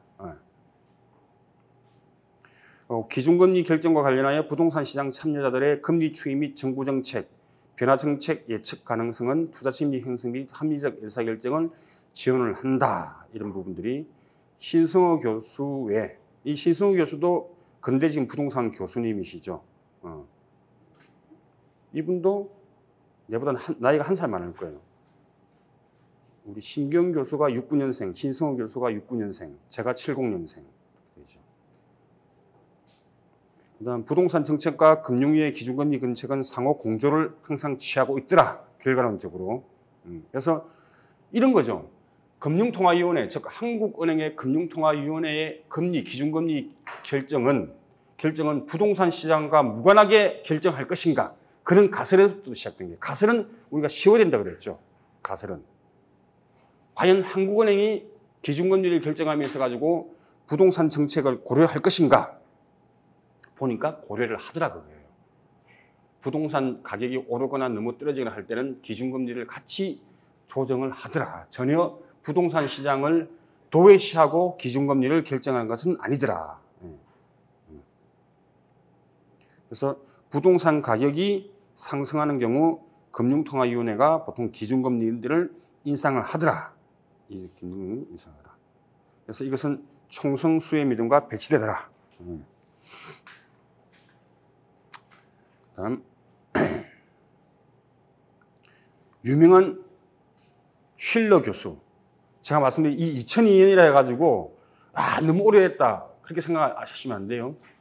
제가 논문 적을 때도 미국 논문에 20년 전 논문, 15년 전 논문을 한국에 갖고 오면 한국에서는 참신한 논문이에요. 그 정도로 우리나라 어떤 연구 기법이라든지 데이터의 어떤 수준들이 미국은 우리나라보다 15년, 20년 정도 앞서 있어요. 퇴물 논문이 아니고 우리나라에 갖고 오면 그하고 어떻게 보면 레전드들이죠. 케이스 실러 지수로 유명하지 않습니까? 이게 보면 이게 또 나오죠. 박스 안에 보면 케이스 앤 실러 지수. 미국의 실거래가 지수를 만든 학자들이에요. 그래서 보면 2002년도에 발표한 거 보면 투자 심리와 주택 가격의 상호작용으로 버블처럼 주택 가격은 계속해서 상승을 하더라. 그래서 주택 가격이 상승해서 가지고 투자 심리는 굉장히 중요한 작용을 한다는 것이죠. 근데 결국 투자 심리를 형성하는 것은 아까 말씀드린 여러 가지 입주량이라든지 뭐 공급량이라든지 그다음 특히 거시적인 경기 침체 여부 이런 것들이 다 투자 심리에 영향을 미치는 요인입니다. 그러니까 투자 심리는 미시 변수보다는 역시 거시 변수가 더 영향을 미칩니다. 소비자 지수라든지 GDP 성장률이라든지 그러한 것들이 투자 심리에 더 영향을 미쳐요. 큰 어떤 방향을 우리가 비행기가 회전할 때 우리 비행기를 타고 있는 승객들은 비행기가 회전하는 걸 전혀 못 느끼지 않습니까? 큰 틀에서 움직이니 큰 틀에서.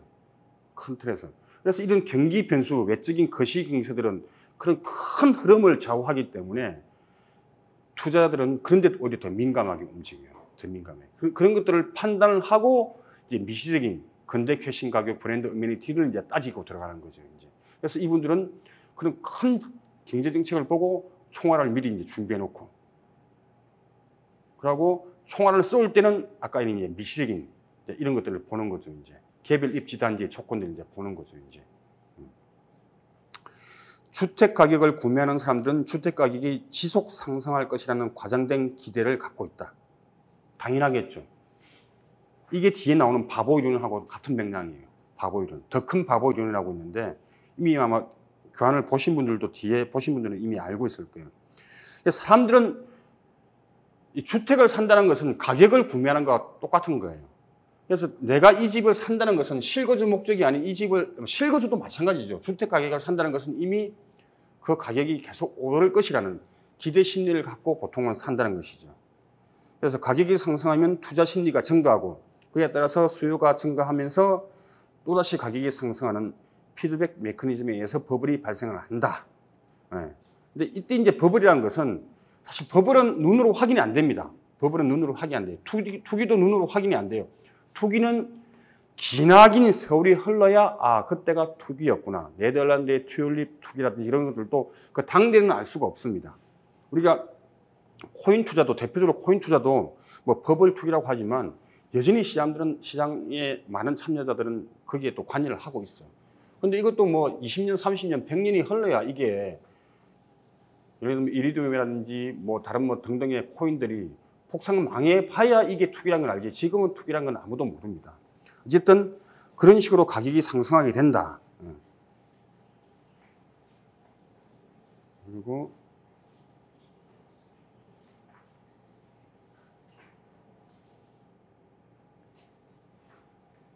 그다음 보면 이제 더 큰 바보 이론.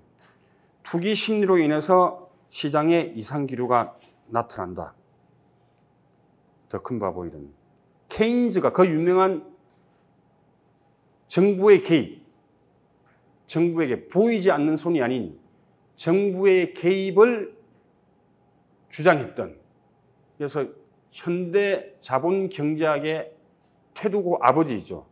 이미 1919년도에 이제 이 이론을 발표했습니다. 물론 케인즈는 주식 투자를 직접 해본 사람이에요.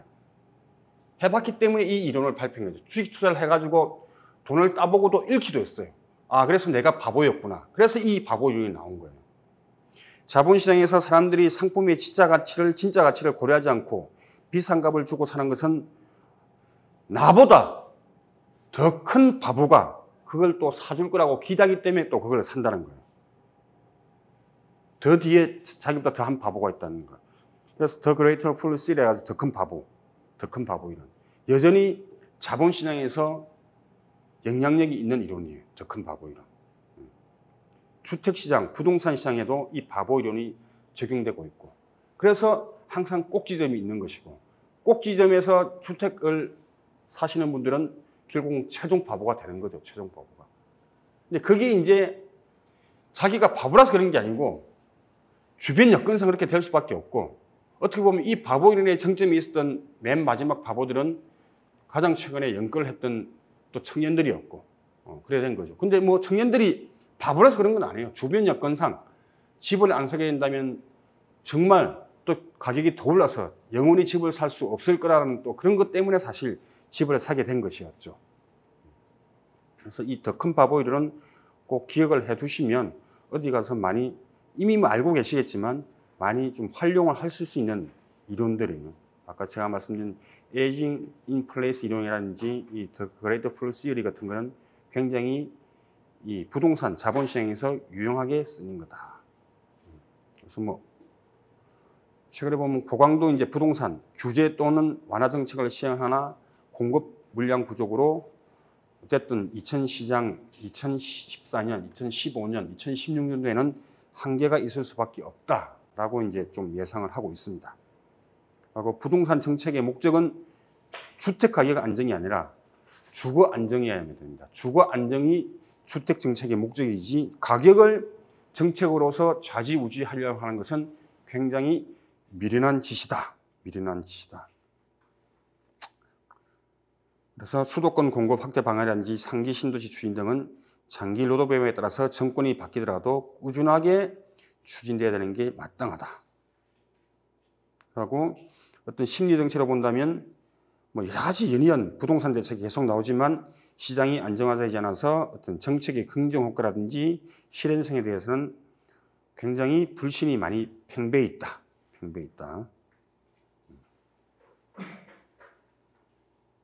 그리고 선진국을 보면 정책 같은 경우에는 내 집 마련을 촉진해서 자기 집을 가진 중산층을 형성하는 데 역점을 두고 있는 반면에 우리나라 같은 경우에는 일단 재개발, 재건축을 때려잡고 가격을 떨어뜨리는데 정책이 많이 형성이 돼 있어요.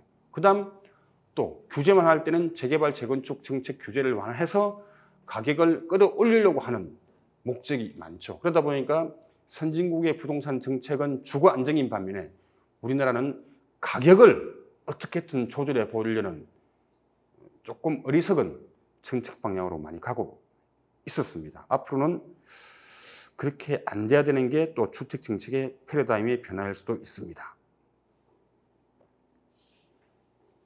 그다음 저소득층을 위한 어포더블 하우징, 저렴 주택을 많이 공급을 하는 게 좀 주안점을 둬야 됩니다. 주안점. 그래서 그렇게 따지면 사실 우리가 이 일반적인 우리가 도시정비법에 의한 재개발, 재건축은 시간이 많이 걸려요. 그래서 이제 4년 전에 제가 이제 같이 국토부하고 또 만든 게 이제 소규모 주택 정비에 관한 이제 법이죠. 이때는 이제 빈집을 개보수를 하고, 그다음 자율주택 정비사업, 가로주택 정비사업, 소규모 주택 정비사업. 그래서 이걸 소규모 주택 정비사업이라는데 조그만 단위로 빨리빨리 좀 재건축을 할 수 있게끔 하자. 물론 이제 인프라가 염두될 수 있는데, 그건 이제 인프라가 갖춰진 지역에서도 보면 이게 조합원 수가 부족하거나 뭐가 안 돼가지고 못하는 게 있어요. 그럼 이럴 때는 우리가 일반적인 재건축 때는 정부 자금이 지원되지 않습니다.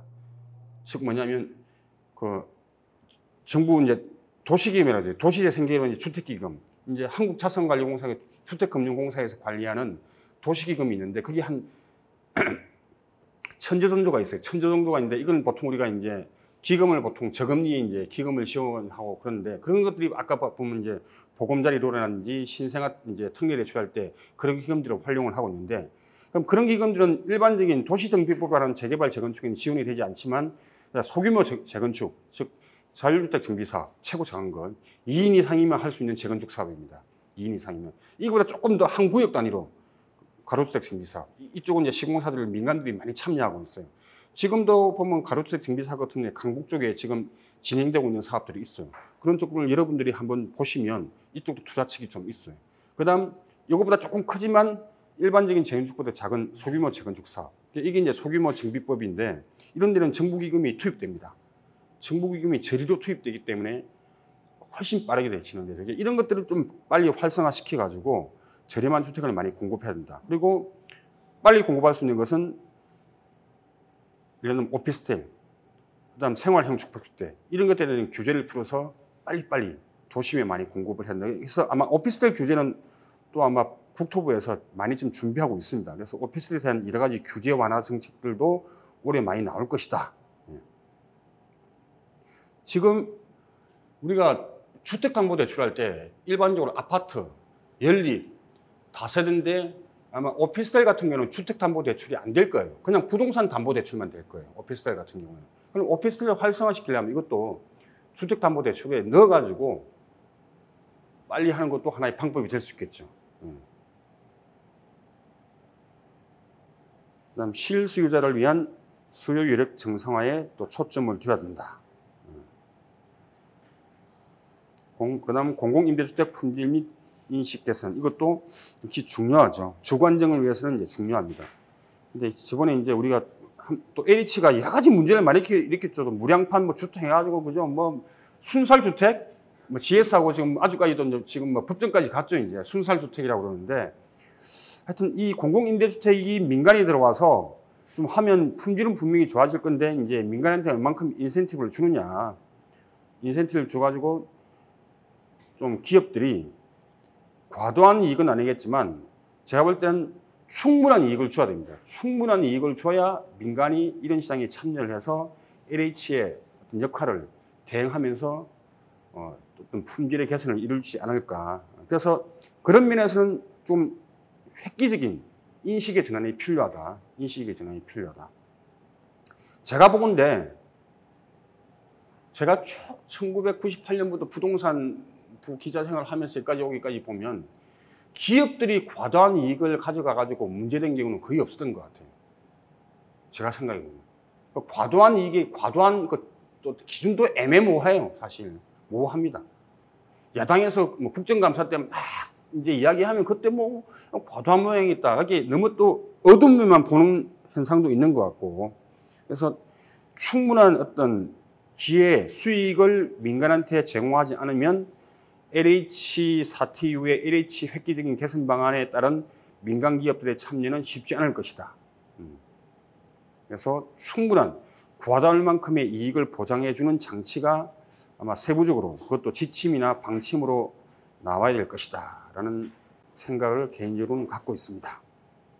그래서 안정적인 공급체계 마련해서 수요 특화 지역을 조성해서 수요를 당하게 분산을 시켜야 된다. 고밀도로 전세주택을 공급할 필요도 있다. 이런 것들이 이제 정책과 관련해서 심리 형성과 관련해서 이제 좀 맺어지는 부분입니다. 마지막 세 번째 챕터. 이미 제가 지난주, 그다음 오늘 앞선 부분에서 일부 이야기를 다 한 부분도 있는데 한번 수치로 한번 보시죠.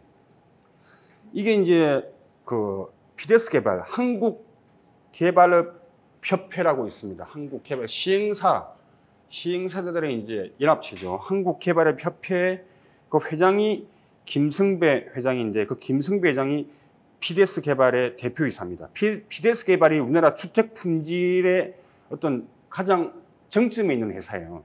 잘합니다. PDS 개발이. 근데 보면 올해 설문조사를 했는데 2023년 올해 설문조사 이때 이 수치가 뭐냐면 내년도에 얼마만큼은 상승할 것이냐라고 100% 중에서 환산을 해보니까 12.8%만 내년도 즉 올해 2024년도에 상승할 것이라고 예상을 한 거예요. 이게 높진 않죠. 높진 않죠. 그럼 2022년도에는 보니까 2023년도에 상승할 것이라고 본 비율이 5.1%. 이때보다 높은데 2021년도에는 이때 막 가격이 정점을 찍을 때였죠. 막 정점을 찍을 때는 가격이 계속해서 올라갈 거라고 생각을 하고 있어요. 이때는 무려 과반 이상이 2022년도에 가격이 상승할 것이라고 예측을 했는데 보기 좋게 전망이 떨어졌죠. 2022년도에 하락을 했죠. 오히려 실제 지수는 하락을 했지 않습니까? 그리고 2022년도에 5.1%만 이제 2022년도에 가격 하락을 맞바꿨죠. 그러니까 또 떨어질 것 같은가 상승할 비율이 5.1%밖에 안 난 거예요. 근데 2023년도는 전체로 상반기까지는 많이 올랐단 말이죠. 그래서 확정 편향. 일반 소비자들은, 일반 시장 참여자들은 객관적으로 상향을 잘 보지를 못합니다. 가격이 오르면 더 올라갈 거라고 보고 있는 거죠. 가격이 떨어지면 더 떨어질 거라고 보고 있는 거죠. 냉정한 판단을 하기 힘들어요, 사실. 이걸 보면 그렇게 우리가 결과론적으로 해석을 할 수가 있습니다. 그 다음에 이건 124 랩스 자료 보시면 주택가격 전망, 소비자 응답 추이 보면 이제 2024년 상반기에 상승할 것이라고 보는 비율이 한 30%, 보합이 한 25%되네요. 보합이 한 25%. 하락도 뭐 상승이 하락보다는 조금 많네요. 일반인들을 보기에는 상승할 거라고 보는 비율이 한 30%, 하락이 25%, 보합은 이보다 약간 높고. 전반적으로 본다면 보합과 하락이 상승보다는 더 비율이 많죠. 상승이 많죠. 2023년을 본다면 상반기 때 상승할 것이라고 보는 게 65%였는데 이때는 예측이 맞아떨어진 거죠. 어차피 지난해 상반기 때는 올랐으니까. 그래서 일반인들도 본다면 전반적으로 보합 내지 하락 쪽이 전체적으로 한 70%를 차지하고 있고 30% 정도만 올해 상반기 때 오를 것이다. 이런 상황입니다. 예전에 124 자료를 한번 보실까요? 임대차 시장. 이거는 이제 주택가격이고, 임대차 시장 본다면 전세는 상승할 것이다가 한 약 40% 정도 되네요. 40%. 월세가 한 45%, 약 46%가 상승할 것이다. 이렇게 보고 있습니다. 이 하락은 상대적으로 적죠. 상승보다 훨씬 적죠. 전세도 훨씬 적고. 이렇게 본다면 일반인도 전반적으로 상승 쪽에 이제 약간 무게를 많이 담고 있죠. 매매보다 훨씬 더 이 하락으로 보는 추세가 훨씬 더 적죠. 지금 월세나 전세 같은 경우에. 그 다음 상반기 주택 매매 가격의 전망 요인인데 보면 상승으로 본 이유로 본 게 보면 가장 많은 게 한 30% 격격한 기준금리 인상 기조 변화. 역시 이게도 이제 금리의 어떤 하락이 있을 것이다. 근데 상반기에 급격하게 금리는 이루어지지 않을 거라고 보고 있습니다. 미국이 기준금리를 거의 중반기 이후 하반기부터 지금 떨어뜨릴 계획을 갖고 있기 때문에 그럼 우리나라도 그에 맞춰서 우리나라는 절대 선제적으로 한국은행에서 먼저 금리 조정은 하지 않습니다. 그래서 상반기는 적어도 이 추세를 유지하다가 미국 페드가 연방은행이 이제 조치를 취하는 중반기 이후 하반기부터 우리나라도 그 기조가 뚜렷하게 나타나지 않겠느냐.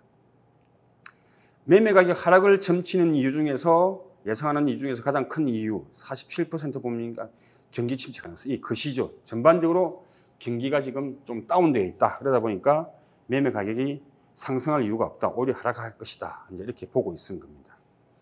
그다음 금리는 그렇지만 주담대 대출 금리 가능성이 여전히 있기 때문에 뭐 가격이 또 하락할 것이다. 그다음 가격 상승 이유는 보면 이 두 번째는 여기 보면 나오죠. 역시 차별화 양극화입니다. 핵심 지역의 고가 아파트의 가격 상승이 예상되기 때문에 또 상승을 한 거고. 그럼 이건 강남 3구의 재건축을 비롯해서 이제 강남구에 포진하고 있는 고가 아파트들이 만약에 하반기, 이제 상반기인데 만약 이 사람들이 총알을 들고 움직인다면 가격이 또 상승할 수 있지 않겠느냐. 뭐 이렇게 보는데 뭐 나름대로 이제 전망하는 이유가 다 있겠죠, 이제. 전세 가격의 이제 상승 요인은 가장 큰 것만 한번 보겠습니다. 약 31%인데 매수 심리 위축으로 전세 수요가 증가할 것이다. 집을 사기보다는 당분간 전세로 더 살 것이다. 갑자기 이 뭐냐면 이제 제가 아까 1년 학교 빨리 들어가서 제가 69년생대로 학교를 다니는데 제가 95년도에 졸업을 했는데 제가 졸업하기 전에 신문사에 들어가가지고 졸업하기 전에 졸업하면서 결혼을 해가지고 제가 애를 낳았어요. 제 딸아이가 94년생이에요. 제 친구들이 결혼한 늦게 친구는 지금 우리 처남은 지금 아직 초등학교 중학생인데 결혼해요. 저는 제 딸아이가 지금 30살이에요. 30살. 같이 다니면 예전에 제가 이제 우리 아내도 뭐 사회생활하고 한창 제가 사회생활을 하고 뭐 그럴 때 보면 저희 장인 어른이 주로 이제 애를 케어를 하다 보니까 잠실에서 이게 장인 어른을 아버지인 줄 알고 저는 가면 그냥 사촌 오빠 정도로 알았어요. 같이 다니면 예전에는 좀 커서 다니면 정말 원조교제라고 오해를 받아가지고 제가 한참 뒤에 갔어요. 근데 그럴 수밖에 없었어요. 뭐 그렇게 딸애가 이제 30살이다 보니까. 근데 제가 이제 얘가 지금 결혼을 안 하고 지금 아직까지 저하고 같이 살고 있는데 올해 정도에 지금 결혼은 안 했지만 분가를 시킬까 생각을 하고 있는데 근데 애 엄마 입장에서는 제가 이제 집을 주말 부부다 보니까 같이 사는 게 훨씬 좋더라고요. 애 엄마 입장에서는 훨씬 이제 자매처럼 지낼 수 있고 그래서 저는 보면 주변에 막 이 젊은 친구들이 결혼할 때 보면 아들 낳지 말고 딸 낳아라. 딸이 정말 엄마한테는 도움이 되더라.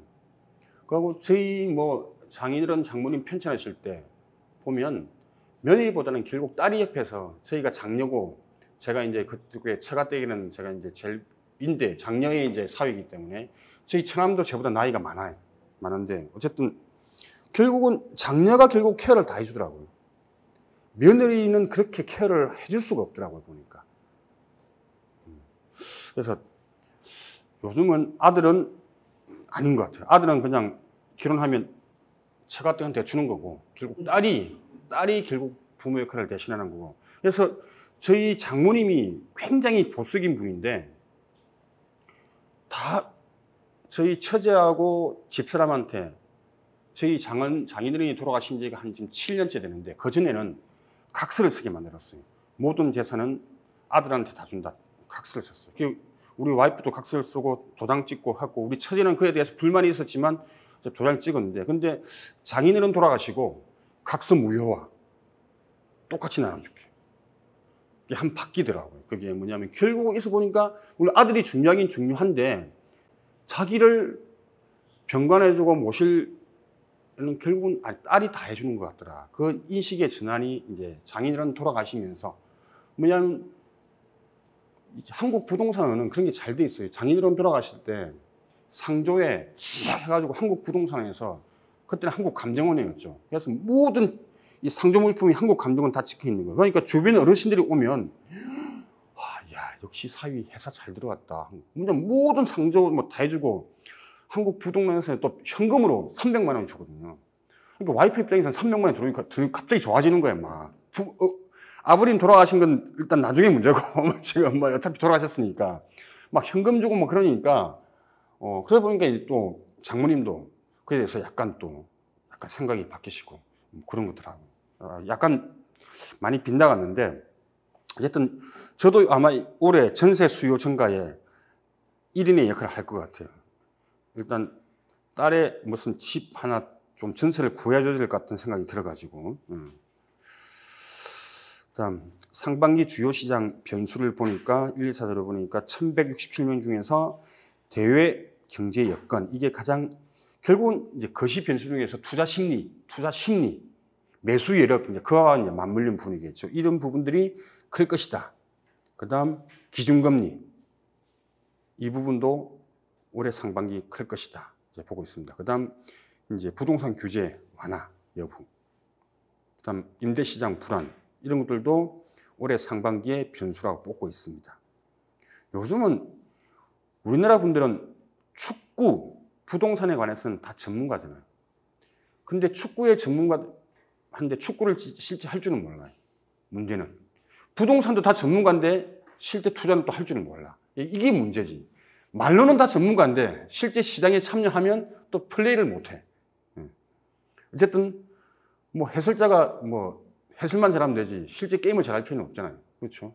요즘 물론 이제 경기를 해본 사람들이 지금은 다 해설자로 이제 나오죠. 이제 프로야구도 그렇고 프로축구도 보면 다 한때 경기를 잘했던 분들이 이제 다 해설자가 이제 되는데 또 좋은 감독은 또 좋은 선수 출신들은 아닌 것 같아 보면.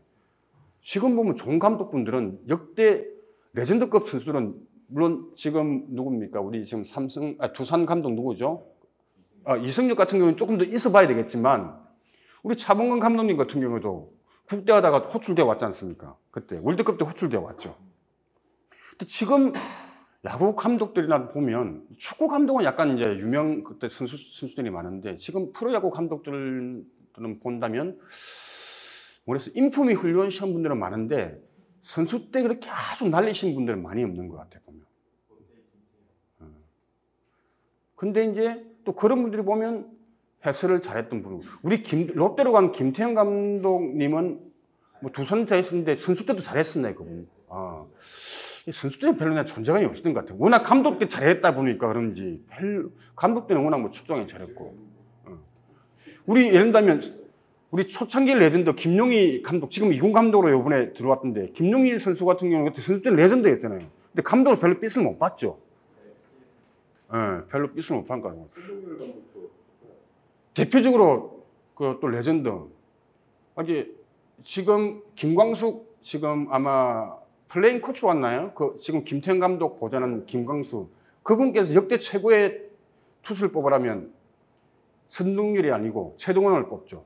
최동원은 한 사람의 개인이 아니고 한 팀으로 승부를 했다 그러죠. 보통 선동열로 나오면 그냥 투수 대 투수를 맞붙었는데 최동원 나오면 최동원은 개인 투수지만 저 한 팀을 상대로 하는 투수이기 때문에 역대 최고의 투수로 최동원을 뽑는데 최동원 선수도 별로 이 어떤 감독 선수, 이 코치로는 별로 그렇게 두각을 못 나타냈죠. 하여튼 그런 것 같아요. 그래서 이런 요인들이 있다. 지금 전망을 하고 있습니다. 이건 114 이제 자료였고, 이거는 한번 보자. 다른, 직방, 빅데이터 합체 직방 자료인데, 보면 입주 물량이 이제 대강 이렇더라. 2024년도에 정도 이렇게 된다. 근데 이게 이제 전국적인 물량이 수도권하고 지방인데 전국으로 3만인데, 이게 뭐냐면 서울이 올해 16,000호 정도 했죠. 평균적으로 서울의 입주 물량은 평균적으로 한 3만에서 4만 가구가 됐어요. 매년 평균적으로 3만 5천 전후였는데 이게 서울만 본다면 입주량이 대폭 감소하는 거예요, 지금. 입주량이. 이게 이제 시장에 어떤 영향을 미칠지는 또 이제 다른 변수라고 맞물려서 보는데 일단 입주 물량만 놓고 본다면 2024년도는 최악이다. 앞으로 한 3년간은 최악일 것이다. 이제 보는 것이죠. 그래서 급한 대로 지금 정부에서는 아파트로만 안 되니까 일단 오피스텔 규제 완화 풀고 연립다세대 풀고 그다음 소규모 재건축 풀어가지고 빨리 이제 도심에 공급하는 수밖에 없어요. 이제. 그다음 고밀도로 이제 쫙쫙 올려야 되는 거고 고밀도로. 근데 문제는 이제 이렇게 되려면 정부 기금이 나온 건 한계가 있어요. 정부 기금으로 100% 사업 시행을 할 수가 없어요. 그럼 PF가 돼야 되는데 지금 PF 사태가 이러니까 어느 금융기관에서 예를 들면 브릿지론을 고금리로 해줄 것이고 고금리 브릿지론은 다시 은행의 정상적인 프로젝트 파이낸싱으로 돌려야 되는데 지금 못하고 있는 거겠죠. 지금. 그래서 딱 보면 아우트로 마지막입니다. 건설산업연구원. 이건 한국건설산업연구원입니다. 한국건설산업연구원으로 대표적으로 활동을 했다 비례의원 국회에 됐던 김연아 의원이 있죠. 김연아 의원이 이 양반도 제 친구. 69년생. 근데 국회의원 되면서 사람이 이상해졌어. 여의도로 들어가면 호모사피엔스가 호모 여이피엔스 되면서 이상한 인종으로 변합니다. 그래서 국회의원 되면서 학계에서는 거의 지금 약간 퇴출됐어요. 김연아 의원이. 다시 이제 이번에 모레에서 총선 지금 준비하고 있는 것 같은데 어쨌든 뭐 계속 국회의원으로 나가야 될 것 같아요. 이 친구는.